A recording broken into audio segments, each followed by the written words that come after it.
the night, bump in the night. Did you hear the bump in the night? Bump in the night, bump in the night. Bump in the night, bump in the night.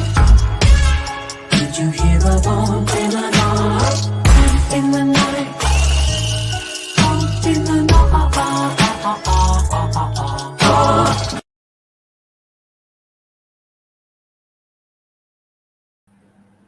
Welcome to Bump in the Night Society presents Exploring Your Society. I'm your host, Sean Bowman. And I'm your host, Phil K. Tonight we have Caitlin Bliss with us today. Say what's up, Caitlin. Hey, how's it going? What's up? Hey. So, Caitlin, what's your band's name? Anxiety at best. Anxiety at Best. Also into acting and modeling, and I actually know Caitlin from I was a consultant on a movie called The Carver House, which I don't know what's going on with that movie, but Don't touch on tonight. yeah.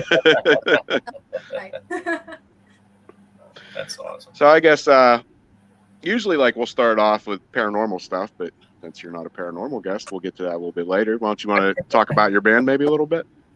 Yeah, I mean, I could totally do that. So we've been around since we formed in late 2019. Actually, I joined relatively early on in their kind of formation, and I met the bassist at a show where I was playing as a solo act, because I was just singer-songwriter type act before I joined the band. And he was like, hey, my band is looking for a female singer. Would you be interested? And yeah, the rest is history, because I had tried for so long to find a band and none of them really worked out. But this one just stuck, and I'm really happy with where we're going. That's really That's awesome. Yeah, I know we were on just on God Hates Unicorns podcast last week, and I saw that you guys know each other, which it's a small world, because the week before that I was on Sykes's podcast, which I've known Sykes for years, but it's everybody coincides with each other. Mm-hmm. Yeah. What kind of music do you guys play for your band? See, that's always a funny question for me, because I don't know how to answer it usually. Because honestly, I don't know what to call ourselves, because we tend to have hard rock is kind of what I mean, say with metal tendencies. People have said that we sound like a combination of Hailstorm and A Day to Remember, if you know those two bands. So we're just kind of rolling with that. Oh, that's amazing. Yeah. Yeah, the last time I saw you in person was actually at the In This Moment concert, but you were there for Black Veil Brides, I think. But Yeah. Do you have any influence for any of them? Definitely. I really Black Veil Brides was definitely one of my biggest influences growing up. And same with In This Moment. I loved all the theatrics and just seeing how Maria Brink performs on stage. I'm just she's good. Mm-hmm. She's really good. Oh yeah. How many shows have you guys played since you became a member? Too many to count. I mean, if you even look at our schedule now, we have so many shows, and I love it, because it's great getting out there and meeting people, playing shows. But oh man, I wouldn't be surprised if we've played at least 50 at this point. Wow, that's amazing. Or around there. That is really Any favorite show or favorite venue or anything? So far, I'd have to say my favorite venue to play at was Jurgles. Nice. We opened for Liliac, if you guys know who they are. Yep. Oh yeah. A vamp rock band from Romania. They're cool.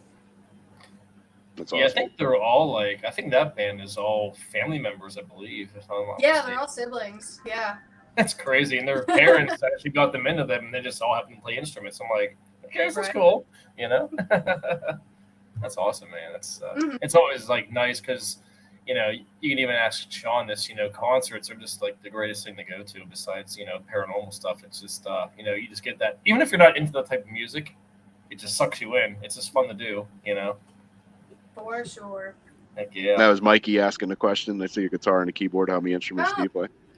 Yeah, so I other than singing, obviously I do play guitar. I do play keyboard as well, and I've dabbled a little bit in some drumming. Other instruments include basic a kalimba, anything percussive, really, I can do that too. But mostly I focus on the singing. And with songwriting, I'll do guitar, keyboarding, just to help me get the structure of the song. And then, like, I'll show it to the rest of the band. Now, did you play anything like growing up in high school or anything, or? Back in school, like, I wasn't in, like, marching band or anything. I was in the high school, like, choirs and stuff. But when I was younger, I did learn how to play guitar thanks to, like, the help of my dad and everything. He kind of taught me a lot of stuff.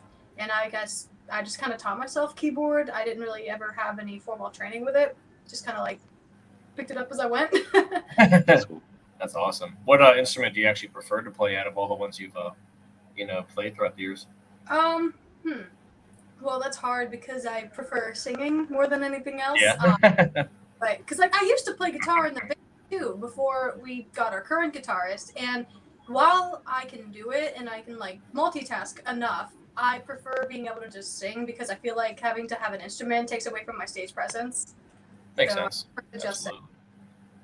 Oh yeah, because like being the singer, you're like the maestro of the whole group, the whole band. Right, yeah. That's awesome. That's So really there's cool. what, 4 people in your band? Yeah, 4 of us.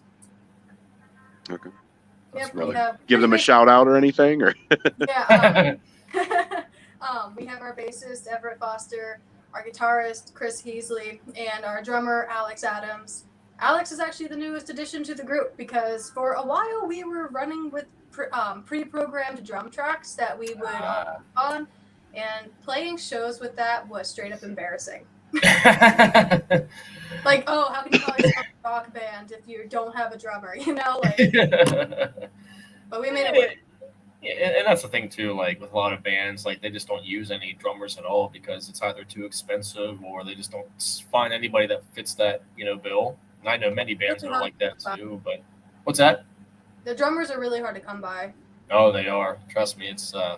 But it's just like you said, you make do with what you have, and then once you have something, like okay, finally, now we feel whole again. So any acting things coming up? The most recent acting thing that I was a part of, actually, we actually finished filming. It was in May. There was a part of it was an anthology, and it was a collection of a bunch of short stories. I was in one of them, and the story that I was in was called "Aliens Wrecked My Kegger." It's basically so it is as silly as it sounds, and I love it. I in on the crew. And the whole premise of the story is there's a group of college guys who are known for like having the biggest ragers ever, like because they're all frat boys or whatever. And then there's 2 exchange students that show up, and they're like, "Oh, we should invite them, make them feel welcome." Then later on, it's revealed that these exchange students are actually aliens, and the aliens basically come down and they challenge these college kids to like, it was like a drink-a-thon or something. And we actually had to act out like different drinking games. It was really Nice. That's really, really cool. So was there real alcohol in your drinking games? Oh my god! No. If we did that, we wouldn't have finished filming. We wouldn't have finished filming. But yeah, that's stories.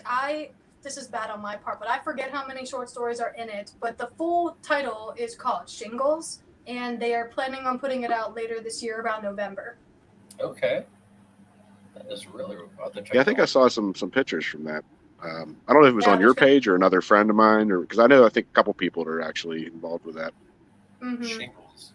Yeah, there's gonna be some CGI, like because I play an alien, they CGI'd like a really cool kind of special effects like alien face. So there's gonna be parts where it's like our human disguise, and then it'll cut to different parts where it shows our actual alien faces, and I'm excited to see how they do that. Yeah, that'd be awesome. Sean, we're missing out. We could be doing this. Yeah, right. Oh man. Speaking of film, though, what are some of your favorite movies, genres? So, funnily enough, I'm not like the biggest movie person. Like, I'll watch movies. Don't get me wrong, but it's like I prefer to watch like TV shows over movies. I don't know, but I do like when I'm in the mood for a movie.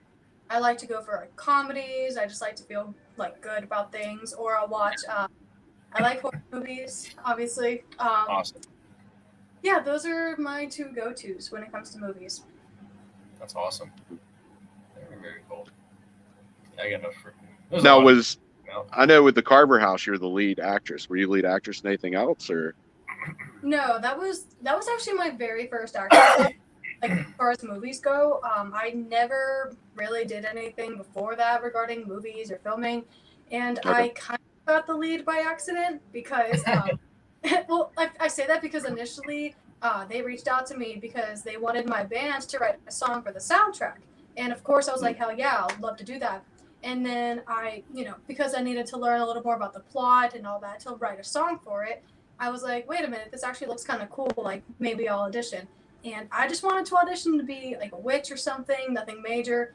I go to the audition. They have me read the part, and then they were also like, hey, would you also want to read this part? It's the lead character. Just want to give it a shot. And I was like, okay, sure. And then I did. A couple days later, I get the call, and they're like, hey, do you want the part? And I took Wow, it. That's awesome. that's amazing. Now, was it hard getting into something like that? Not really. I mean, No. not so much now, especially like getting more active in the scene and getting to kind of know more people, getting those connections. At first, because I actually knew the director through music before. Yeah. Like, that's basically That's how how we I met. know Ron too is through music. I used to rap. Oh, really? He's Mhm. good. He's really good. Oh my god. You have anything out? I mean, I don't do anything anymore. We were called Poetically Gifted Honkies. If you look us up, I'm sure you could find shit. I always laughing at that name. Yeah, Ron actually originally said something to me about doing a song for the soundtrack too, like to come out of retirement. And then, he knew about the whole paranormal thing, and he was like, "Can you be a consultant on the movie?" And I was like, "Yeah, I could do that." Oh yeah. That's crazy. How now speaking of like your acting roles, is it hard to like? How do you prepare for something like that? You I just mean- go in and I kind of look at it as like a big homework assignment. You basically have to study. So I usually would bring like my script with me whenever I would go to work, or if I'm like at band practice and we have like a couple of minutes of downtime, I would just kind of go over my lines. But whenever I would really go down to the nitty gritty part of it, when I need to like memorize and all of that, I'll just like kind of like, I don't know, kind of crash it, like crash course, do this like scripting or whatever. But yeah, back in high school, I did like some musicals and stuff, and I had parts that required like memorized lines, so I had a little bit of experience with that. But it's totally different taking on like the bulk of a lot of what the dialogue is, for sure. So, what do you think about the difference between live theater and film?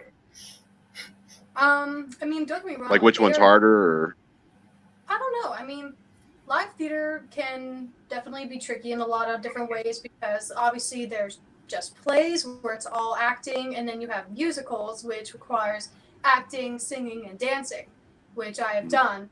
And I would definitely say that that's probably the hardest because then you also are like, you can't retake, a scene or whatever. It's all Right. like on the spot. You got to make sure you get it, Oh, absolutely. And I'm sure there's like a lot of like trial and error, especially for being an actress too. I mean, take after take after take. And, has there ever Yeah. been like a situation where like you just couldn't like quite get it, or it just became natural from other, from all the, other stuff you've done?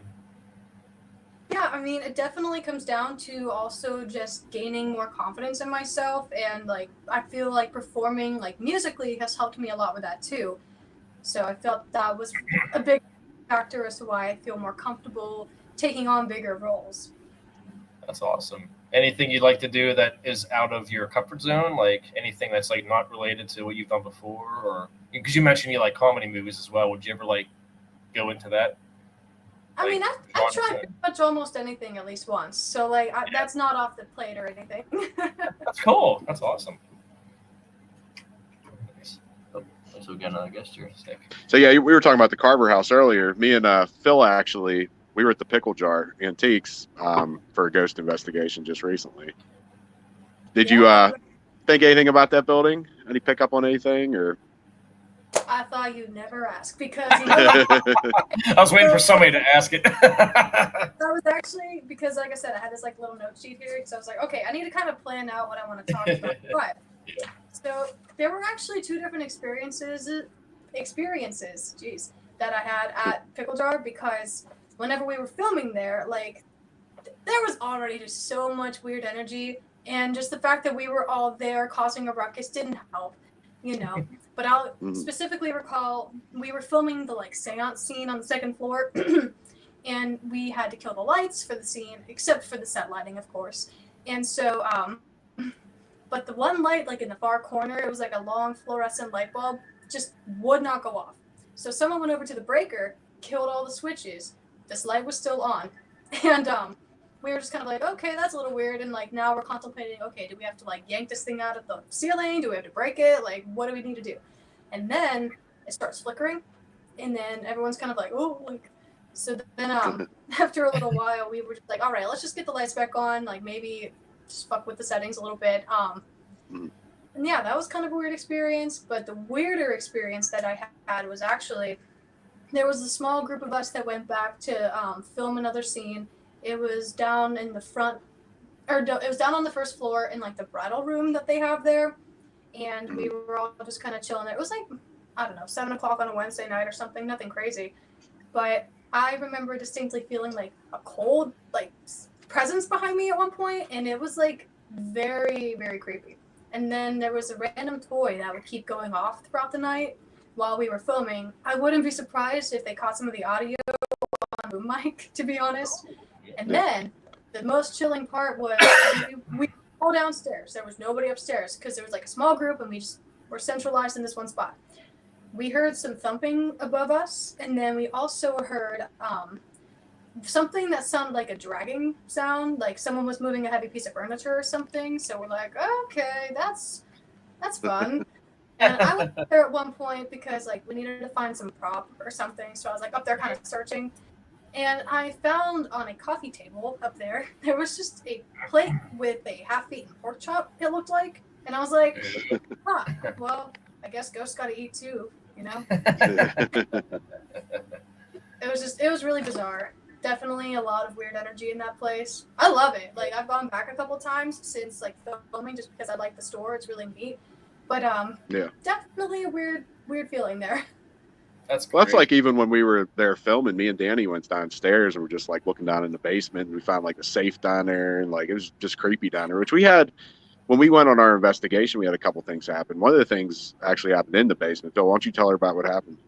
Yeah, both myself, Mikey, and Georgia, she's one of the girls that works here. We were doing a question and answer session with Mikey's spirit box, and I can't remember what part of the basement we were in. It was one that had like the ramp that kind of went down, and I kind of had my phone sitting so I can, record everything. And I had my camcorder facing Mikey, and Georgia was to the left of me, facing like the left side of me, and I was facing directly at Mikey. All of a sudden, we hear a loud bang, and then Mikey yelled, "Holy shit!" So I turned my camcorder, and I see Georgia on the ground in the fetal position. Something pulled her or pushed her, one of the two. And the other weird part was the other guy, I can't remember his name, Sean, he was actually standing behind her, face the other direction with his hands kind of like behind his back a little bit, just kind of like observing everything. But, she was fine. She just mentioned that something pulled her, and it was everybody likes to laugh because it scared the hell out of me. I was like, we should probably leave. And Mike was like, no, we're going to investigate. I'm like, we're going to investigate, aren't we? But that was probably the craziest experience in the basement since investigating that night. That was just, the whole thing just catches you off guard, so that was pretty wicked. That's like when we were upstairs filming. I don't know if you remember, Caitlin, but like me and Dawn were kind of going around, and that one chair that was in that room, we kept getting readings on. And yes, she also had, you remember what I'm talking about? Yeah. And then she had like, I think she had a hex jar with her. And I don't know too much about that type of stuff, but supposedly if it separates or something, it says like there's a presence around. So she left the hex jar there because she didn't want to bring the spirit home with her. Man. It's crazy, Caitlin, too, how you mentioned that place is so fun to go to. It really is. Like, it's definitely probably one of my favorite places that we've been to recently, just because there's just so much, and you need a lot of time just to check out all the rooms. I mean, holy crap. I swear, every time we went back to film more, I found a new room. I was like... Yep. Yeah, it was a lot bigger than it looked. Exactly. Did you guys ever get a chance to go on the roof? Yes. What's that? The roof. I didn't hear what you said. On the roof. Yeah, actually, I didn't go on the roof, but they did. I did a channeling session, and the thing is, when I was in one of the kill rooms that Carver was in, on that floor, what I'm talking about, and I kept hearing something like in the room. You were talking about dragging. I kept hearing like a dragging, like it sounded like somebody was walking in the room with me, and like I actually was kind of getting mad because I was like, "Who the fuck's down here with me?" But like I'd take off my blindfold and no one's there with me. Oh boy. It was crazy. I think it also happened with Mikey as well, man. Yeah, Mikey was saying, because I didn't even mention it. Mikey said something later on about it, and I was like, I had the same shit going on. I just didn't say anything because I thought it was like an employee or somebody, Yeah, and I think Mikey's spirit box session was very, what's the right word I want to use, graphic with what he was saying. So I don't know if it's just that room or it was just crazy. It was. Yeah, it actually came to the point where it actually made one of the members of our team slightly uncomfortable. Yeah, he was kind of upset. Yeah, I was like, dude, don't be afraid to, or don't like be ashamed of walking away. Everybody has their limit. So, well, I think probably the room in that place would definitely have to be either the room down, like obviously the basement. It looks like a dungeon. It's like right. Yeah. First time I there, and there was just me and Danny went down there actually the first time we were there. There was just like bike after bike, like there were so many like children's bikes for some reason, and we're like, yeah, why does she have this many bikes? One of the other scares which one was it? It was I mean the bridal room's kind of freaky too because like I don't like mannequins. I don't know why. It's like, for me, it's like a weird phobia of mine, I guess. Well, not a phobia. It's not like that extreme, but yeah. I just don't like it. Were you up in where the speakeasy was at all? Yes, I feel like that place definitely has a lot of like energy up there. Yeah, it's creepy how it's just like a hidden staircase to begin with, or whatever, like to go up there. Oh yeah. Yeah, really. It was a lot more open too whenever we actually had the tour of the place when we went to investigate the one night too. Because whenever we were there for the Carver thing, you can barely walk, but now it's like. Everything was because they organized the place a little bit whenever they knew we were coming there, so you could walk a lot more now, and it's big. Like holy crap! I remember because the last time I went with Danny, and it must have been sometime in June or late May, maybe around that time. And the main room where we filmed a lot of the movie, you can't even you can hardly walk in there now. She filled it with so many like chairs, tables. That's how it was when we were there. She was telling me that she was planning on converting those little rooms into apartment buildings and like renting them out to people. Or no, like not rooms, and having kind of like a communal area, I guess, like communal living space. Which well, the one guy that was running the place was actually living in the one room. I don't remember what his name was, but the guy was like the manager or whatever when we were there. Oh. Yeah, it was the weirdest thing. He just had the door open. There's like a bed and everything. It's like, huh. All right, well, go you. So have you heard any updates on the Carver house at all? So it's funny you mention that because actually just yesterday I heard from Ryan after like months of not hearing anything. I'll be damned. But before that though, like the week or two prior, his wife Melissa actually reached out to me and said that like one of the other castmates reached out to her about like when the release is going to be or the premiere date and such. And I was just kind of like, okay, cool. Like they were still planning on putting the movie out. So I'm like, okay, cool. Just let me know what's going on.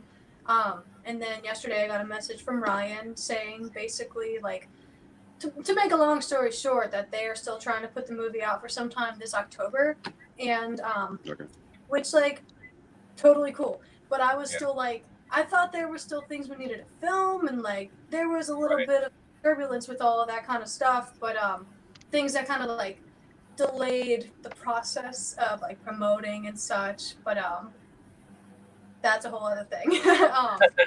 So, yeah, I know. I talked to Wendy probably a couple months ago about it because I couldn't get a hold of anybody, and she didn't really know what was going on either. Yeah, no, like Ron just kind of dropped the face of the earth. I don't really know what happened. I was like, I think last time I actually heard from him, just to say hi, was probably shortly after you guys got done with everything.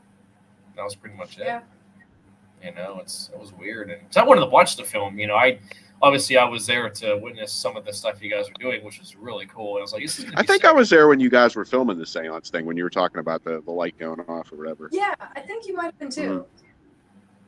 But yeah, it was like, because for a little while I wasn't even sure, because obviously we didn't hear anything about it for the longest time.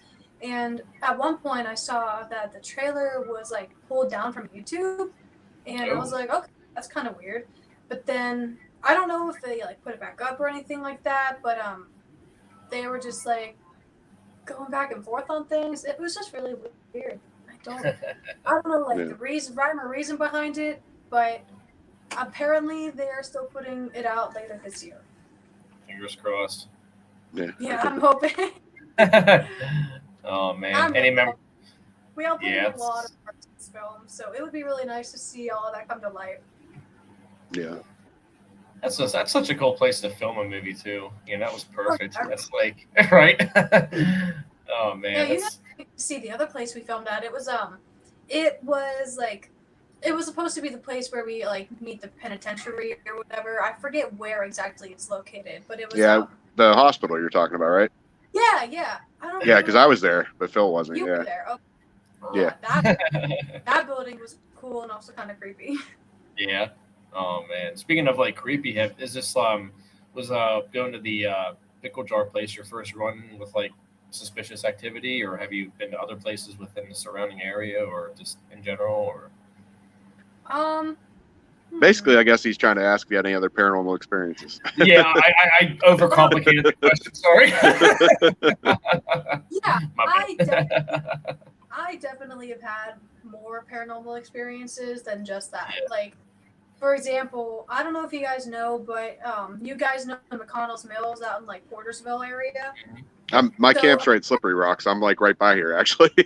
Yeah, so that place is actually, I've heard that it's haunted because like apparently like a lot of people die there, like accidentally and stuff. And so there's a lot of like spirits up there, I suppose. And me and my friends like to go kind of like investigate these little things on our own. And there's actually a bridge up there. It's a very short bridge. It's not very long. And apparently that bridge is haunted. So one night we decided to go up there and we were like, okay, let's walk across this bridge. And like, cause we had to park somewhere and then walk to it because there really wasn't a lot of parking to get to the bridge. So we're walking back and forth on this bridge, just kind of being like, oh, haha, we're on your bridge. Like, what are you going to do? And then my one friend, actually, she was coming back, like, because there was like a kind of what looked like an archway and then like kind of a half wooden wall. Like, I don't know, there was like poles that kind of looked like a wall, but it was like. Are you talking about the covered bridge or a different bridge? Yeah. Covered bridge. Okay. And so she comes back around the other side and she's just like, haha, I'm like, I forget exactly what she said, but she was trying to like mess with us, trying to be like, acting like she like went missing or something. And then we're like, haha, very funny, like, where'd you go? And then she comes back around, she looked like pale as shit. She didn't say anything, she was like, we gotta go now.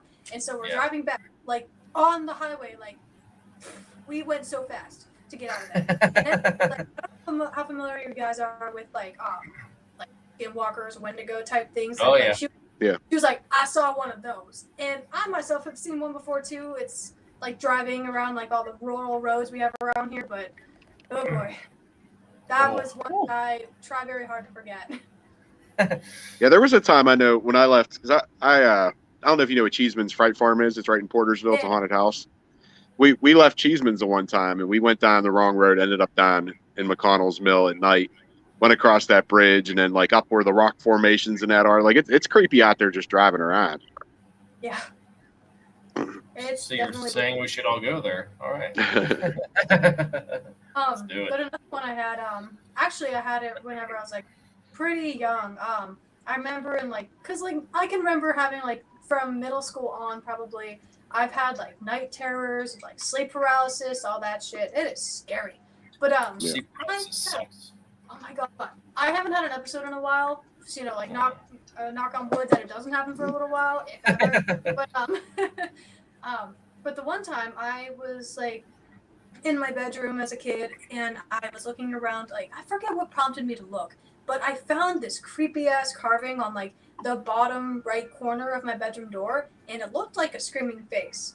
And like I know for a fact, like obviously, like I didn't carve it, you know, because I remember telling my parents about it, and they're like, "Ha, very funny. Like, why would you do that to the doors?" type deal. And it's like, I didn't do it. It's like it's just there, and like we Yeah. never got new doors or anything. We lived there for the longest time, and it's like they could have been from when the previous people owned the house. So, like I don't know, but it was creepy.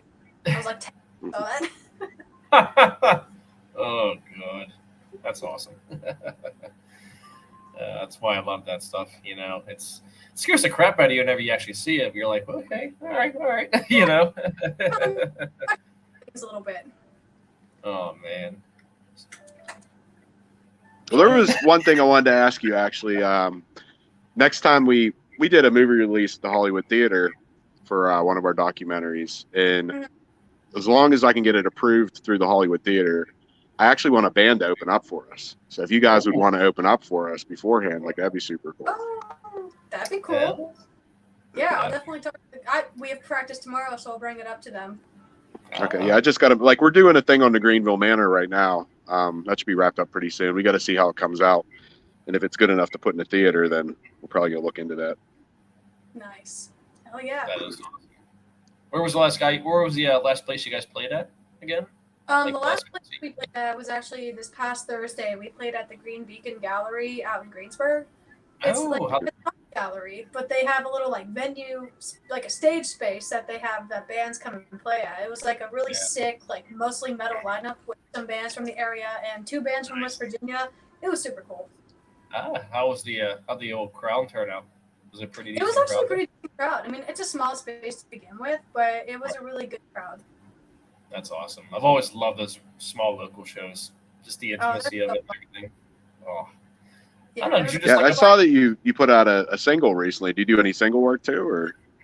Yeah, like I occasionally will do like solo recordings and stuff. Mostly, I just try to do like covers that I've always wanted to do, but like I know that the band might not necessarily want to do it, but I want to do it, so like I'll do that whenever I go to the studio like by myself, which I don't go to the studio by myself all too often anymore.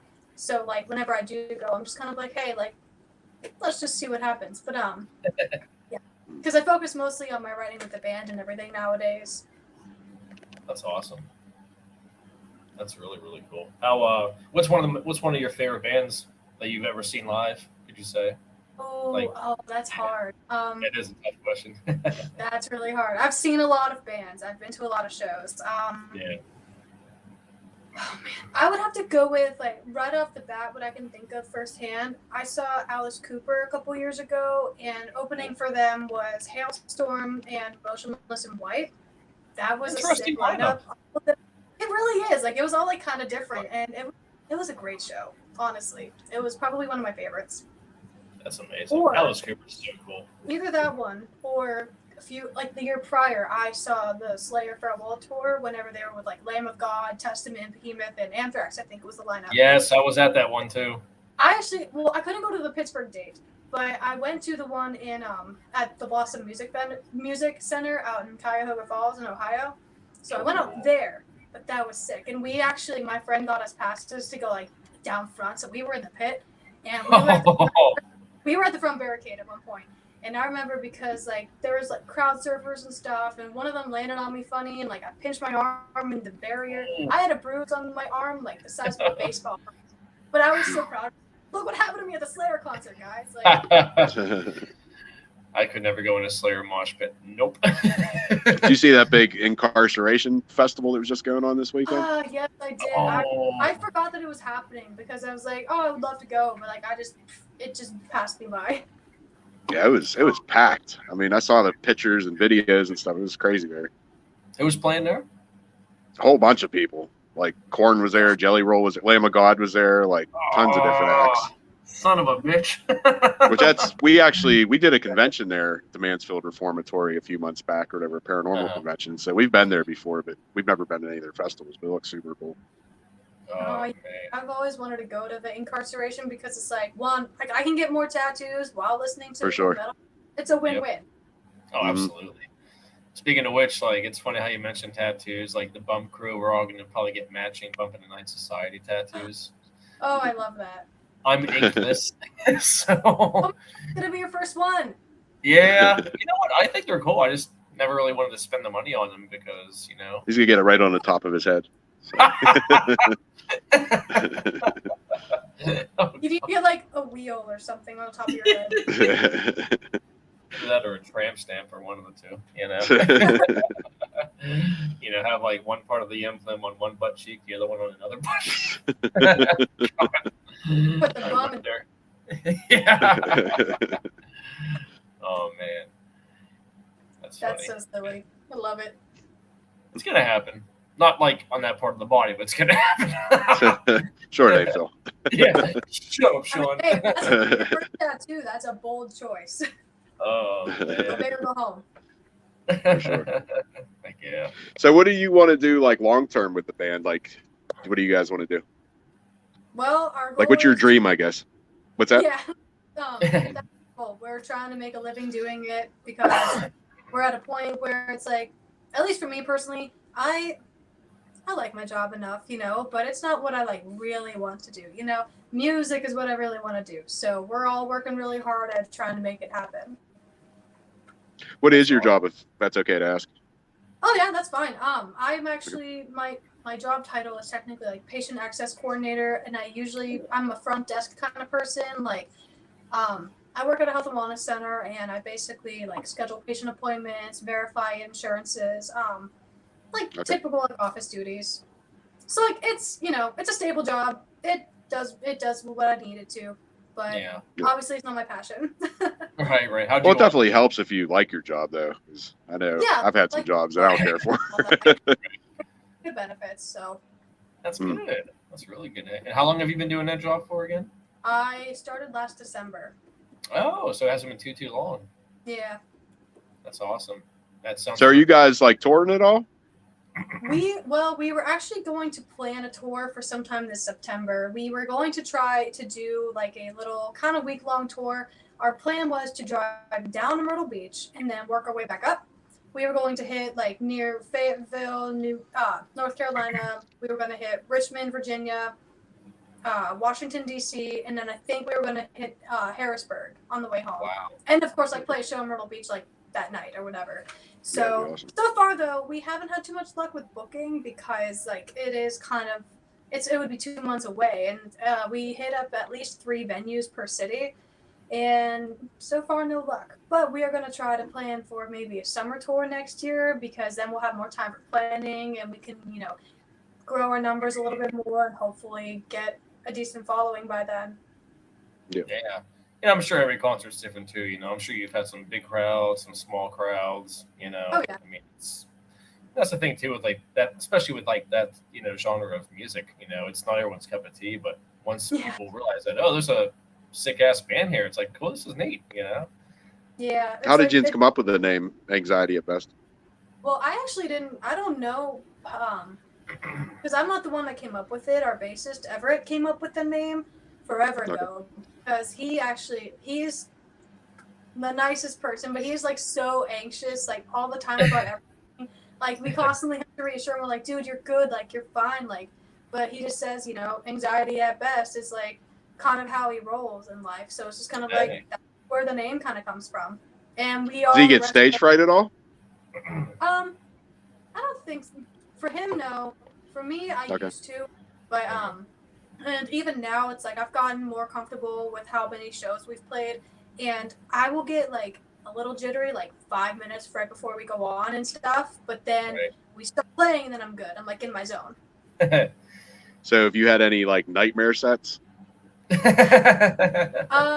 Actually, so one of the shows that we had fairly recently, I think it was actually sometime in March or April. We had a show down at the Subalpine Society in Turtle Creek area, Love going there. Love it. and so we were opening for this one band that was touring from North Carolina called The Fifth, and they were very much like kind of similar to like Motley Crue influences, like very 80s rock, which was cool. Okay. But it was personally a really bad show, at least for me, because I was like getting over some random sickness I had. Like, I didn't have COVID or anything at the time. Like, it was just a random, I was just like sick as a dog. But like, and it was a Monday night show. And we were just kind of like, screw it, we'll just play it. It's like, there wasn't that big of a crowd anyway. And like, whatever. But I was so sick. Like, in hindsight, I probably should have canceled. You're a trooper though Yeah. for God. Yeah, it takes a lot of resilience to, stick with The it. show must go on. I've definitely been there before. Like, I know back when I was part of my group or whatever, we had a show at the school over in the South Side, and like my stomach was killing me, and like I never really got nervous too much. Like, especially once I got on stage, I was fine. Yeah. But the bathroom at that place like didn't even have doors on their stalls or nothing like that. So there's no way I was even like using their bathroom. I fucking like popped Tums all night, and then we did our set. After our set, my guy that was part of my group, he was up like bullshitting with people, and I told my girlfriend at the time, I was like, "You're gonna have to bring him home. Like, I gotta leave because there's no way. Like, I'm about to like shit myself." But that was definitely like I was felt so fucking sick. It was terrible. Oh man, yeah, we've all been there. I haven't quite been to the extent, but like that same night that I was really sick, I was popping cough drops like there was no tomorrow. Just so many cough. It's funny how you guys actually mention that too. Like every time you like see a band on stage and they have like an hour-long set, I'm always wondering, like, I wonder how many of them have to pee really, really bad right now. That'd be the funniest thing if they like timed out and just right off the stage. Because I mean, hell, especially if you're a drummer, because being the drummer, you have the most physical stuff going on. You have to really keep up with it, and the more you move, the more you're shaking things up. Yeah. Can't be Oh, absolutely. Do you? What was your first ever performance with the band? Can you remember that? Like, where was it at? Yeah. My first ever performance with Anxiety. Did that just for you, Mikey. Nice. Very good. No, the very first show that I played with Anxiety at Best, I was actually up at Double Dealin' in Elwood City before they closed. And it was just me, Everett, and we had a different drummer named Chuck at the time. And I was playing guitar at that show. And we had like a very short set. It was like maybe 4 or 5 songs because it was like very first show and we had not a whole lot of time to prepare for it. And so we played that show and it was like a nice little show, just pretty basic, pretty simple, nothing crazy. That's cool. But it was a show. That's awesome. Actually, I have another story about that. So the first show after our guitarist, Chris, we actually went back to Double Deal in like a month after because we did a benefit show up there for the Humane Society, and we ended up raising over $200 and got a bunch of like food, like litter, like any kind of pet supplies, like donated all to the Butler County Humane Society. It was a really good turnout. But before that show, we were on there and we hit a gas station on the way, and I forget exactly what everybody got, but the total came out to $6.66. So we were all laughing about that. We're like, oh, how funny. And then we venue, okay? And we only realized after we're like set up, getting ready to go, there's a giant goat head mounted on the wall. And so we were laughing about that. We're like, how weird is it that we had the 666 total and we just realized there's a goat head hanging on the wall? Holy shit. Be like, that's so metal. Right? Yeah, no, it was like, we had to laugh about it. Oh, that's crazy. What's your dream tour? Like, who would you love to tour with, famous wise? Well, definitely would love to tour with Hailstorm. I absolutely adore them. But yeah, I would have to say, like, an ideal lineup of a typical, like, maybe 4 or 5 band lineup. I would love to play with Hailstorm. I would love to play with, I would love to play with The Day to Remember, 3 Days Grace. And I think the last one I would want to play with for sure, like, as a whole lineup. I don't know. I can't really think of anything at the top of my head, but I'll definitely go with those 3. That's awesome. I think 3 Days Grace was just at Incarceration, too. I'm pretty sure they wanted to. Yeah, I think so. They were. Gosh. Son of a bitch, we missed that damn thing. I couldn't have went anyway. I would have been 6. So. Oh, man. Yeah. And the cool thing is, like, Hailstorm, Lizzie and Jay, I think is his name. I know they're siblings, and they're actually natives of Pennsylvania. They were actually born in Red Lion, PA, which is really cool. Yeah, I'm familiar with that. So that's kind of cool. We're like from the same area, you know. Yeah, my parents love those guys too. My dad's a big fan of Hailstorm and In This Moment and all that, and Oh, so. they're all fantastic. Oh Yeah, man, have that you? In This Moment show, like my wife was more into that than me, like music wise. But I thought they put on an awesome show. I'm mostly into rap, and we went to Tech Nine or whatever. Me, Phil, and Jen, and I thought the In This Moment show was 10 times better than Tech Nine was. Oh Oh yeah, wow. I didn't see Tech Mm. Nine or In This Moment, and it's She everything. just puts on a show. It's not just like a music. Like she has sets, she has dancers. Like it was really cool. Yeah, I loved it. It was so cool. What got you into rock music as a whole? Like, what got you into it? That's always an interesting thing because it's kind of a mix of things, but I think one of the earliest influences I can remember, I was like 8 years old or something, and one Christmas, my parents got us the Guitar Hero 3 Legends of Rock game for the Wii with like the guitar and Nice. everything. And so I got exposed to a lot of music that way. Like that's where I first heard Slayer. That's where I first heard Metallica. Like because all those bands had songs on there. And I was like, wow, this is really good. And I remember going to school and talking to my peers about like, oh, you guys should listen to this song. And they were like, what are you doing? You're weird. Go away. Like, I don't like that stuff. Oh man, do you like old Slayer or new Slayer? Which one do you prefer? Like, what era? I prefer old Slayer, but I don't mind their new stuff. Right. The new stuff's not bad. I mean, Yeah.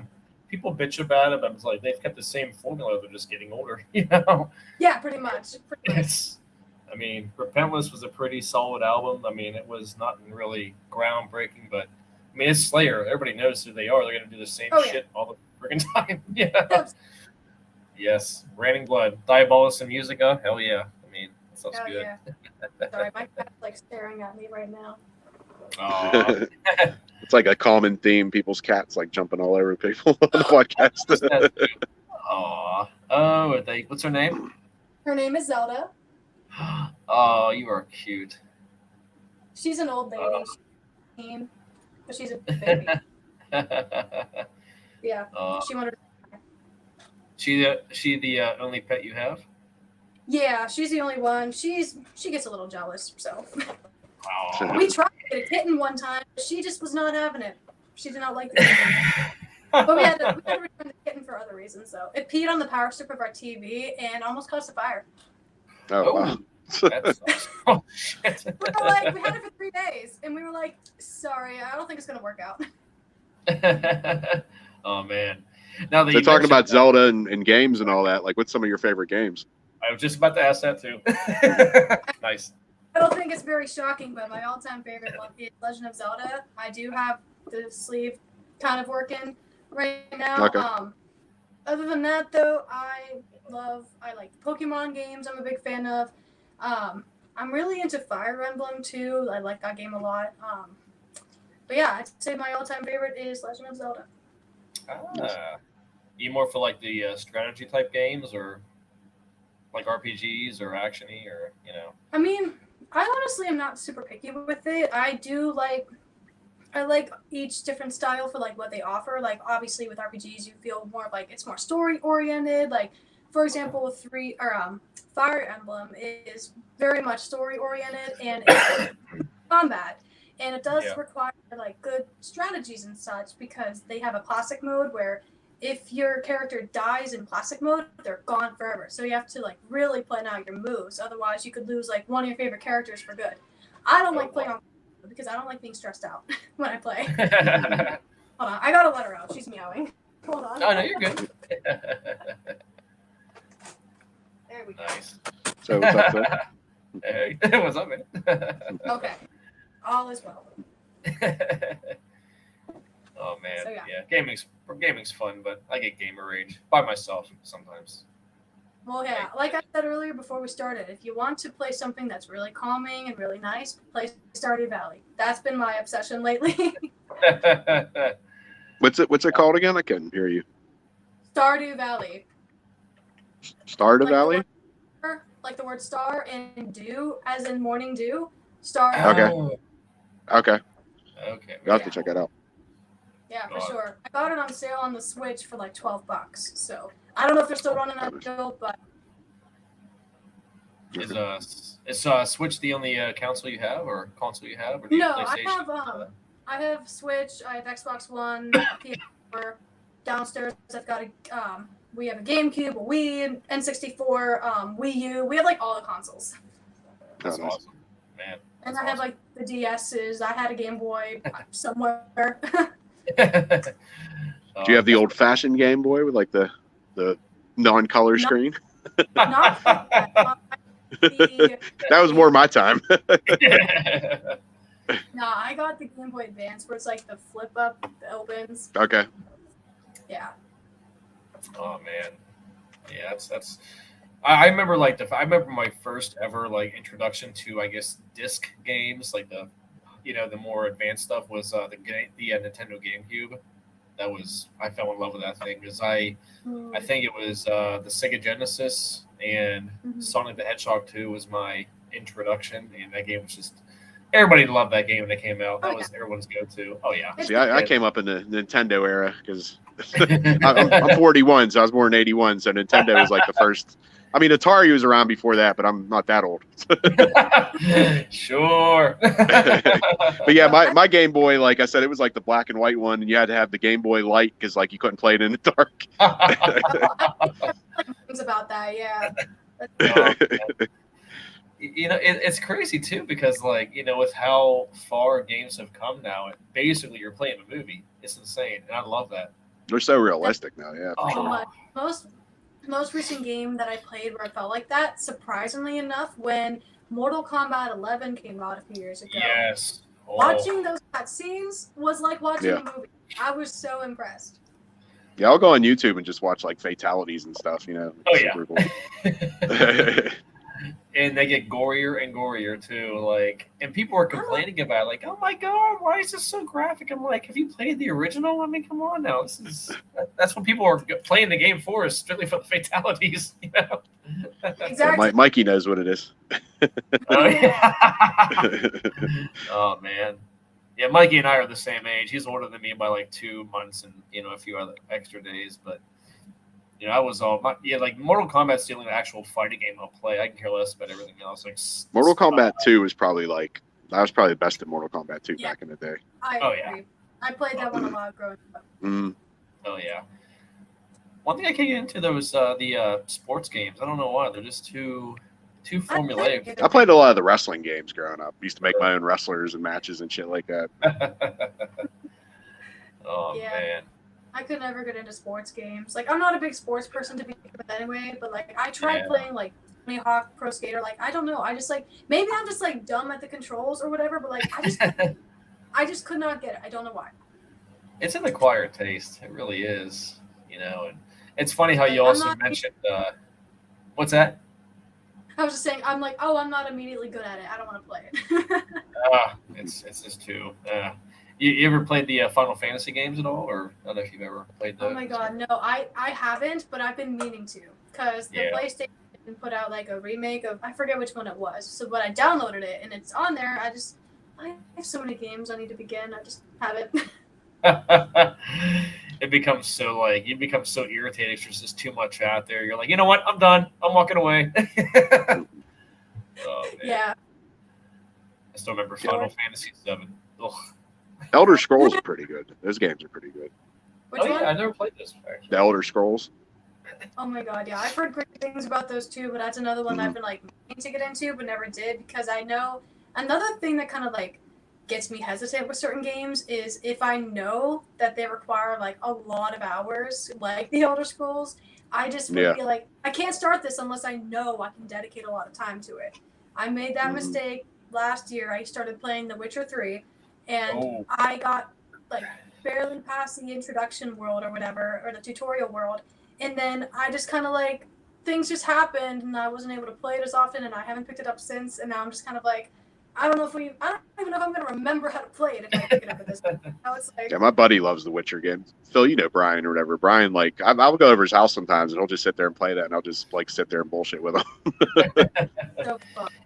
You see, my main thing is too, like with those types of games, like I'm more of like I just want to get from point A to point B to point C to point D and so on and so forth. If there's like a billion things to do within the story that you're also doing, it just drives me crazy because like, so you mean I'm gonna take forever to play this fucking thing? I definitely don't see you having the patience to do that, Phil. Oh, I don't anymore. I can't. Like I tried playing. It's like Final Fantasy VII when it first came out for the PlayStation 1 years ago. My dad got me that game whenever the PlayStation was still kind of new, and I try to play it like an action game, and apparently that's not how you play it. You're just smashing buttons. That's exactly what it was. It was. Oh yeah, I think I was like 9 or 10 or something like that because I was born in '86, and that game came out in like '92 or '95, something like that. Oh, it was dreadful. I was so bad at it. I'm like, yep, this is not gonna ever really lead into anything. Oh, That's so funny. oh yeah, it was great. So, do you have any other interests? You like music? You like video games? Acting? Yeah. I mean, I'm trying to think. It's like, oh, I've been reading a lot lately too. I happened to see this book that I have here on my desk that I started because I'm a big fan of like the Avatar: The Last Airbender series, and this book is it's actually the backstory of the one Avatar that they talk about in the series, and it's like kind of the lore behind all of, like what happened to her and leading up to events that are in the current like show or whatever, and it's super cool. I love stuff like that. Like That's very awesome. action.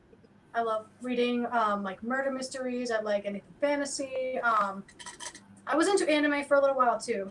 I like another thing I kind of get back into.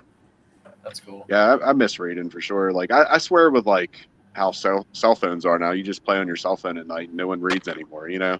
Yeah, it's sad. Oh man, what? Who are some of your favorite authors? Ooh, that's hard. I mean, right now my author is probably Leah Bardugo. She came up with this, the Grisha trilogy. It's like the first book in the series actually was adapted into a Netflix series like last year or something. And I remember being so excited, but also kind of like worried because I was like, you know how live adaptations can go sometimes with books. So I was a little worried. But it actually was really good because the author herself worked on the series as well. And it turned out fantastic, and they did confirm it was coming. So I'm looking forward to that. It's very much like a fantasy, kind of like young adult, like genre, but it's really, really cool. Like the effects and the storytelling, I love it. Nice. That's really, really cool. Are you a fast reader or a slow reader, or? Depends on the day. Like it depends on like how focused I can be, or like if I'm like needing to require a certain amount of energy to read something. But generally, kind of fast. Yeah, that's good. Yeah, if I read fast, I can't retain anything. I'm like, what the hell? Yeah, like I'll like accidentally skip over some parts and I'm like, wait, I gotta reread this like 3 more times to comprehend it.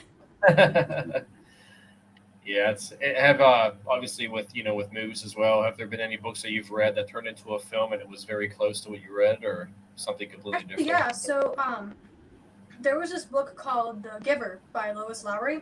I read it here when I was in like school, and they came out with a movie for it, and that was actually a really good movie, like based on the book, because they kept it relatively close to the book, but they didn't just straight up copy it either. You know, they added things that made sense to the movie. And then I read the sequel that came out called Sun, and that was also just fantastic. Highly recommend it. Oh, that's awesome. That's really, really cool. Because I heard about that Giver movie that came out, I don't even know how many years ago, and I was like, yeah, it seems kind of neat, and I see I'm a more, visual when it comes to movies. Like I love reading, like, you guys mentioned, but, words are one thing, but actually seeing it on the big screen, you're like, okay, I want to see how they do everything. And 9 times out of 10, I've always been more satisfied with the actual film than the book was. Like Stephen King, he's awesome. Never read any of his books, but I love his movies. His books are better than the movies for sure. There's a couple movies, like Dreamcatcher, which I thought was an awesome book by Stephen King. I thought the movie sucked. And then even like the whole Dark Tower series, they had that one Dark Tower book that came out with what is it? Idris Elba or whatever that guy's name is. Terrible film. That movie was not good, but that series, like there's I think like 5 books or something. That's an awesome book. They Yeah. fucked the movie up. And it's funny mentioning Stephen King. He said the movie that was the closest to the actual book was The Green Mile. I don't know if you've ever seen that. That's an awesome film. I know about it.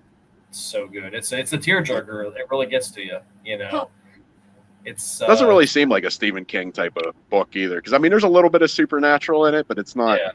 It's more of like a sad story, I guess, or whatever. Yeah, okay. it's a 3-hour long film, but it just goes by fast, and there's never like a dull moment or anything. And Michael Clark Duncan, God bless his soul, he was just phenomenal as a lead actor. So if you read Stephen King, definitely check that one out. And it's so good. Another book that I thought was better than the movie was The Frighteners. I thought that movie Yes. sucked, but the book was good. Right. I'm not familiar That's- with that. I think it's with Michael J. Fox. I think.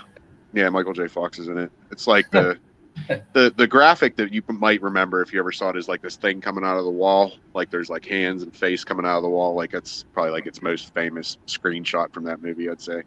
Yeah. I'm sure if I see it, I'll like know what you're talking about. Mm. Yeah, it's a weird movie. It was funny. I liked it, and I don't care much for Michael J. Fox. I just You like the Back to the Future movies, Phil? those? I haven't seen in forever, man. Like I really have, and I heard They're they're awesome actually movies. aren't they remaking those? I don't know if they are. I thought they were. I don't know. I don't freaking know. I mean, Christopher Lloyd's like 90 now, and Michael J. Fox has his. He looked like he was 90 back then, though, too. So. he did. He's always looked older too. Like you see him in the movies. What the hell is it? The Angels in the Outfield. He still looks like he's in his 50s, and I think he was like late 30s in that movie too. And he was actually in a movie recently with Bob Odenkirk called Nobody, and That was a good movie. I saw that that, was yeah. very good. And they were even asking him, "Are you Yeah, sure you Tell want him Bowser. Teen Wolf was Teen good, Wolf. too. Oh man. Oh yeah. Yeah, it's actually funny because with that Nobody movie, the director was even like, "Are you sure you want to do this? Because you're getting old." And he was actually able to handle his own prop gun and everything, and he pulled everything off. And I love his really gruff voice. I don't know why. It's just that's just something about it, you know. Oh, Teen Wolf. Oh my god, that's so freaking old. I love it. Oh, yeah, he mentioned Twisted Metal too. I remember that game. So I'm trying to like look, read all the comments that people were having, like, leaving like Twisted Metal 2. That's good shit. Oh, So what upcoming shows do you have coming up? Well, actually, we have one this Friday. We are going to be playing at the Deutschtown Music Festival, so that'll be fun. We go on at 8 p.m. on the Max's Ratskeller stage. It's like right downtown, so it's going to be a spot. And then after that, we've got a show on the 28th at the Squirrel Hill Sports Bar. And then the next one I know of, we have at Black Forge Coffee over in McKees Rocks on August 2nd. So, like, we have so many more, but those are just like the next three. Yeah, that's the venue when we were doing that Carver House. We went to Black Forge, right? Ain't that the place we got coffee at or something? A bunch of us, yeah. It looks like a cool venue. It's so cool. It's so fun playing there. Never saw a show there before, actually. I highly recommend it. It's really cool. Now, the Black Forge, it's in McKees Rocks. I wonder if it's bigger than the one I've been to. Because I've been on the at the one on Arlington Avenue, right next to the police station. Oh, and McCobb just bought that, Phil. Oh, really? Yeah. Ooh. Our one friend just bought that place, yeah. Oh, that's sick. Oh man. Yeah, But yeah, that supposedly business, but yeah, because they were like closed for a little while. Mhm. But like someone bought them, and now they're back up again. Oh, that Yeah, was- she owns the oddities store up there, too, or whatever. Oh, Me and Phil used to both work at Scarehouse or whatever. We know her from Scarehouse. She used to be our set designer. oh, yeah. She does a lot of the street festivals and that they have up there, too, up in Arlington and that. I've never been to the area, but I got to check this out. Hearing all this cool stuff now. Yeah, they have a lot of cool Yeah, shit it's up there. awesome. They even have another guy I know who actually used to rap too. His rap name was Jesse James. He actually owns what the hell's it called? Something Apothecary or something. But they have like a speakeasy in the back, and it's like kind of like themed like New Orleans and stuff. Like it's really cool spot too. That's up in that area too. That's Yeah. awesome. Speaking of speakeasies, they actually just opened up a speakeasy in Etna, which is the town that I live next to. It's like, shit, all right. Damn, okay. I thought Yeah. the whole point of them was to be kind of more on the DL. Yeah, I don't know. I guess this place that they're opening up, it used like I can't even remember what the hell the place was before that. But once I saw photos of the speakeasy and what looks like it's beautiful. It's gonna be really. Oh pretty. wow. Yeah, it's probably gonna be a bad idea. There's gonna be a lot of drunk people walking out of there. Oh man! And speaking of like Black Forge Coffee, that place is amazing. That coffee is strong as shit. Dude, Whew. best coffee ever. Yes, I love it. I can't remember like one of my favorites was like the Blood Eagle. I think it's one of the ones they have. Yeah, that's my favorite one. Yeah. Mhm. There. Is it really? That Oh, was whew. Yeah. Don't go there on an empty stomach. You'll leave there buzzed Nope. on caffeine. good. Yeah, maybe you will. Yeah. What are you trying to say, Caitlin? Vodka in there? Is that what you're saying? Right. So, do you have any movies coming up, or any acting gigs coming up, or?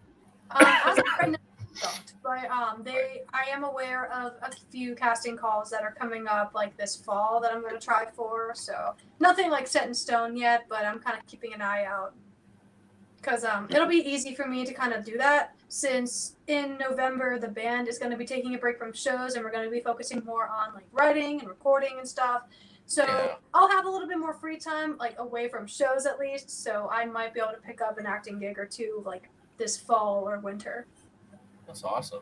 Where do you guys record stuff at? Do you guys have like a set location? Do you guys do all your composition stuff? Or? So the recordings that we have on Spotify and all that right now, we're actually recorded at it's a little local studio that we went to for a while in Ambridge, and it's literally just like this guy's attic. And I met the guy because a friend of my dad's long time ago was like, hey, I need a singer for a track, and I know your daughter sings. You want to like come down to the studio one day? And that was my first studio experience. I was like 17, and we just came up with a song on the fly. Really cool. So I took the band there when we wanted to start recording our albums and stuff. And then recently, though, we're trying to focus more on being DIY. Like we actually, it's really cool because you might have seen us talk about like our doc shows that we host. So what those are is it's basically at a warehouse that our drummer Alex, he actually works at because he's a truck driver and it's like his dad's spot as well for their business. And so it's this big like warehouse with like there's like a bunch of stuff, like it's a huge space. So what we do is we actually created sound panels out of just wood insulation and some fabric.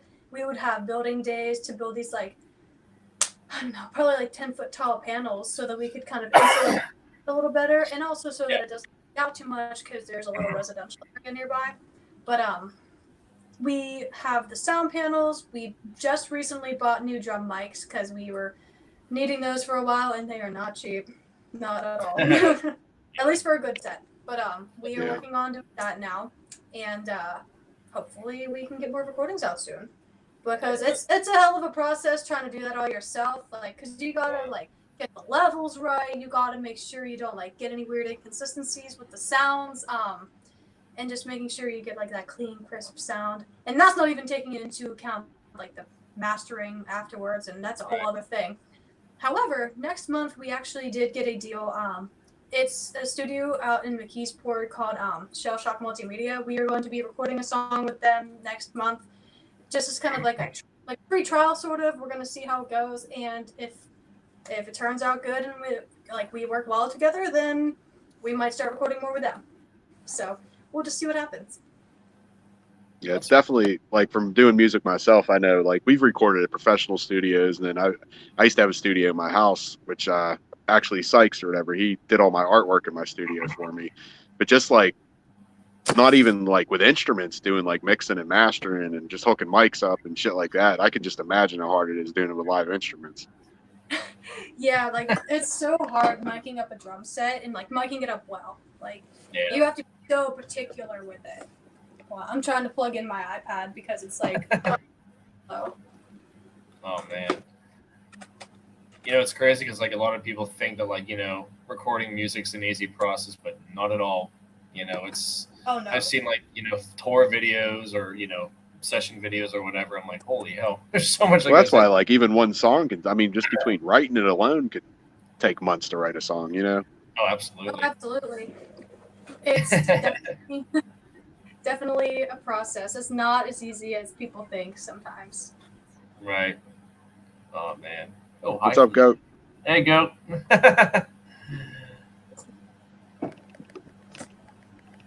I just want to So make sure my iPad dies. It Oh, keeps jeez. saying not charging. Why is it not charging?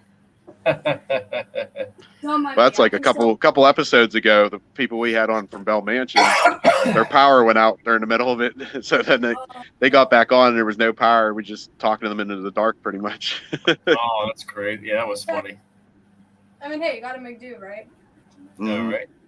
I think Oh, I have. man. I keep like looking in the back room, and it's like this is so much cool stuff there. Holy hell! Thanks. Yeah, I got a lot Hey, of you're cool. welcome.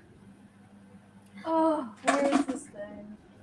Oh man, see that's one thing I lack in my apartment. I don't have enough, like I have like skulls and shit, but they're not like, they're not hidden, but No, it says it's charging, but I keep getting notifications saying it's like progressively getting lower and lower in battery. But it has a little lightning bolt, so I don't know why it's not charging. oh man. Now you said you mentioned that you have done some solo stuff or will do some solo stuff. Like? Is that something you actually are more comfortable doing, or do you still think like being the actual front lady of a band is much more impactful, or do you prefer that over doing your own thing when it comes to Oh, music? I 100% prefer being in a band because whenever you're a solo artist, it is 10 times harder to do. Because like I'm writing the guitar part, I'm writing the drum part, I'm writing the bass part, and I would sometimes throw keyboard in there too. And so I'm writing all of that and then playing it all at the studio, and like it's a lot of work, and it's really hard sometimes whenever you're the only person coming up with ideas, So it's really nice being in a band, being able to bounce ideas off each other, and it's like so much easier. Plus, it's easier to do shows as a band too, because playing shows as a solo act was kind of tough. Because like I would show up with an acoustic guitar or a keyboard, and it's like it doesn't sound like the recordings I put out because it's like I can't play all these instruments at once, Yeah. So. Well, I know from doing rap and even just from doing the ghost stuff, like there's 7 of us in our group for the ghost stuff, and like everybody does something different, like there's no way we'd be able to do everything together if we Oh, know God, all 7 people, Oh yeah, like Yeah, for sure. like between like booking and merchandising and social media and even this podcast, like it's just like everybody has to carry their own weight pretty much, Absolutely. exactly, and I'm the one that's being exploited for, No, I'm kidding. Oh, That's the, no. Yeah, right. You like it, Phil. Stop. Makes me feel loved. Oh man. Now, can you see yourself like being a part of like this band for quite a while? I mean, it's one Good night, Goat. See you, bud. Yeah. Yeah, it's awesome. Yeah, and I tell you what, the like music's just amazing. It's one of those things where once you get into it, it's like being a paranormal investigator. Like once you actually get into that rhythm, it ends up like being like such an integral part of your life. It's amazing. And I would love to see you guys perform. Not because I know you, but because of course I love music. And even whenever we were talking with my friend Jess, the last episode that we had, I think it was last Wednesday, I believe, Sean. Like I know she's in that band God Hates Unicorns. I think they're like electronica rock, or I don't know what you would just. I never heard anything by them. Yeah, they did the Hard Rock show with you, right, or whatever, right? Yeah. I don't know what genre to call them really. It's like they're kind of their own thing, but it's really cool. I dig them. Damn, looks like And we're gonna have to. They're just so entertaining to watch too. Yeah, I'd like to see you guys and them and Sykes all on a show together. Maybe me and Phil head out and see all 3 of you guys. That'd be sick. Totally make that work. And then we're gonna force Sean to rap. Let's get you up here. Well, that's like when I was on Sykes' podcast a couple of weeks ago. He was talking about that, and I was like, "Yeah, I don't really do that anymore." But I don't know. Maybe I don't know. I talked about doing like a gimmick thing, kind of for the ghost thing. Actually, I have like a ski mask with the bump logo on it. It says G Willikers across it because that would be like the rap name. But Oh my God. That's So maybe eventually, but I don't think I'll ever. I kind of always wanted to do a Halloween show, like one more show, just like because I never done a Halloween show, like a themed show, but that would be I don't know so if it'll fun. ever happen. Yeah. Oh my God. We actually did because in May there was a Friday the 13th day, and we actually hosted a Friday the 13th themed doc show, and it was Oh, that's so cool. much fun. And then the last doc show prior, we actually did a Halloween one where we actually had people come dress up, kind of like a little Halloween party. But That's awesome. it's Halloween shows are so fun. Halloween in general is just amazing. I mean, Best holiday. Yeah. I mean, come on now. Do you like haunted houses, like haunted attraction houses, not like actual haunted places? Yes to both. Yeah, no, I definitely like haunted attractions. I've only actually been to like maybe 2 before in my life. Like I never really got a chance to go to a whole lot. Like I've never been to Cheeseman's, which is like Okay. I've been go there for years. I just never got a chance to get to it. Oh man, But yeah. yeah. It's. Have you been to Kennywood at all? Whenever they have their Fright Night that happens. I've never been to their Fright Night, but I've been to Kennywood in general enough. Yeah, it's honestly like it's better during Halloween. I mean, Kennywood's fun and all, but it gets kind of boring if it's not like holiday related. Yeah. I got you, yeah. I'll definitely keep that in mind come this Halloween. Yes. Ah. Yeah, our friend Karma, she's awesome. I've been friends with her for like 5 years. She's our one of our psychic mediums. She's amazing, and she's always she's our member. She's from the UK too. Yeah. Oh, nice. She's our member that we never actually see in person, but she's always like watching us on our live feeds and asking us to ask questions, and so she's incredible. Hell yeah. Yeah, she's. Man, for anybody out there, I'm not being rude answering comments. I'm on my phone today, so I can't answer comments. That's why I'm just showing them. Because usually I'm on a laptop, but since I'm at my camp, I'm not on a laptop. I'm on my cell phone. So. Yeah. Oh, bless you, Karma. We miss you, dear. Yeah, she's incredible. She knows more about us than we know ourselves. Oh man. So is there anything else you'd like to plug? Social media pages or anything? Or Yeah, I mean, any of our Facebook, Instagram pages, we update regularly. It's just on Facebook, we're Anxiety at Best. On Instagram, we're Anxiety at Best PGH, all one word. And I mostly take care of the Instagram, and our bassist Everett takes care of the Facebook a lot of times, just to kind of like split that workload. But yeah, we have shows coming up. Like we have a show schedule on there, and we regularly update the page with any new shows that we get added onto. We do have merchandise. We have T-shirts, CDs, stickers. Everett actually makes John comics, like regarding kind of like an episode almost, like a series of like with us. It's really cool. And the most recent addition though is we have pins that Everett like also kind of handmade himself. So That's cool. that's cool. we got merchandise, and if you want anything, you can hit me up or go to our band page and just message us. We've got all kinds of stuff. Who came up with your logo? Chris actually came up with the logo. He came up with the like @ symbol and stuff. So That's cool. That is awesome. I'm about to look you guys up because I've never heard anything about you guys. That's really, really cool. yeah, we actually hit a pretty big milestone lately too. On Spotify, actually, this month we hit over 1,000 monthly listeners on Spotify finally. That's awesome. And Wow.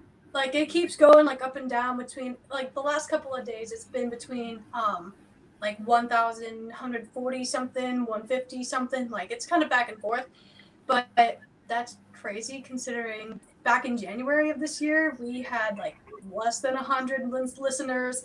All of our songs were under 1,000 streams, and right now like our highest streaming song is at 20,000 streams. So Holy it's crap. it's pretty cool to see just like in that short amount of time like how much we've grown, and it's so cool to see. Congratulations. That's amazing. That's Wow. awesome. Yeah. And you've been in the band for how long again? You said about 6 years or 5 years? No, I Or was, I don't know why I thought 6 years or 5. I was like, Phil, don't pay attention if you don't notice. I've been doing music, Shut up, shut up. I've been doing music for a long time. Like I've been writing songs since I was 12, but I joined the Yeah. band in 2019. And That's what it How old was. are you, Caitlin? huh?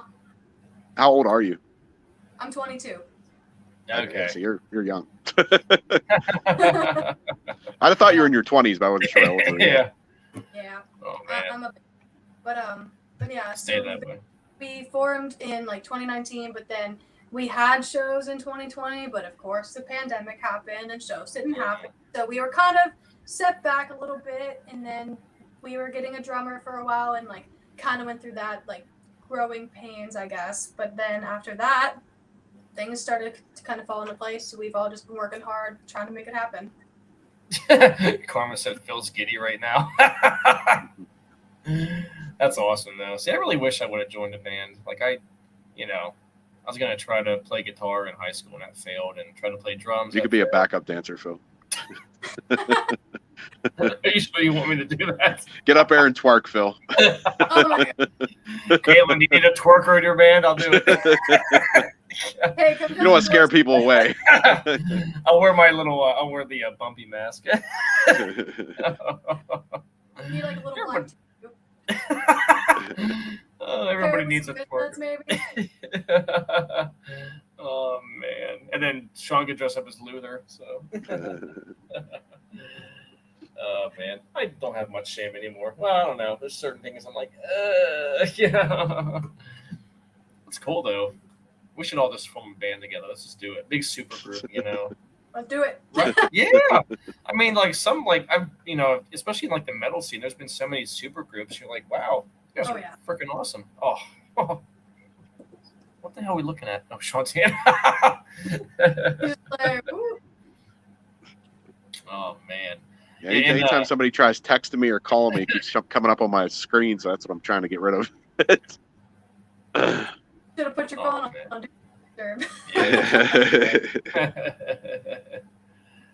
Oh man, that's funny. But if there's nothing else, I guess we're gonna head out of here. So I'm glad you came on. Nice talking to you. Thanks for having me on. It was a blast. For sure. Yeah, definitely. I'm sure we'll definitely all cross paths again soon, and hopefully the Carver House can see the light of day, because I would love to watch that.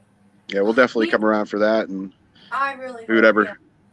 Yes. Like I said, you guys are ever on a show together. Like I'd love to always come out and see all three of you guys. Hell yeah. Really, yeah. We'll keep you posted. Yeah, For sure. I'm gonna start a mosh pit. That's what I'm gonna do. Hey, we usually get a wall of death in our one song, so Really? yeah. That's awesome. Oh, that's So, really cool. At least we had it happen a couple times. So Oh man. You know what's really crazy? Like whoever came, like I've seen videos of Wall of Death, and there were some insane ones. Like holy hell. Oh, yeah. yeah. See, I've been in a mosh pit once, and it was actually at a rap show, and I was not a fan. I was like, yeah, I don't want people pushing me and shit. Like, I'll end up punching somebody for real. But that's how you do it, Sean. Yeah, I don't got the patience for that. Oh man. That's fair. Yeah, it's because there's people who do it the right way, and there's people who do it the wrong way. The right way are the ones who flail their arms and start kicking and punching. I'm like, no, that's not how you do it. You just have to, Just kind of like shoulder them, like push maybe, yeah. Yeah, it's like, and then the one, there's always that one guy who's causing all crap, and all the other people within the actual mosh pit attack that person. Yeah. It's so bad. Oh man. Anyhow, I can get into that. But yeah, that's really all I have on my end here, man. That's pretty much it. So thanks for coming on, and I'm sure we'll see you soon. Yeah. Yeah. Hell yeah. Awesome. See you. Take care. See ya. Yep. You.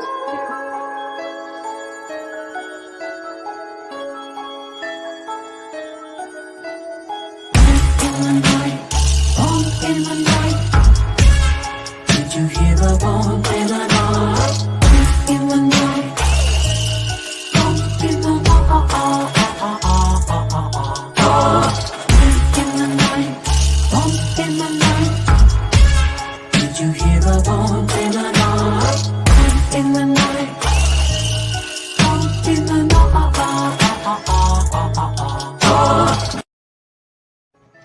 Thanks for watching, and don't forget, you can find us here, and here, and here. Don't forget, everybody needs a little bump in the night.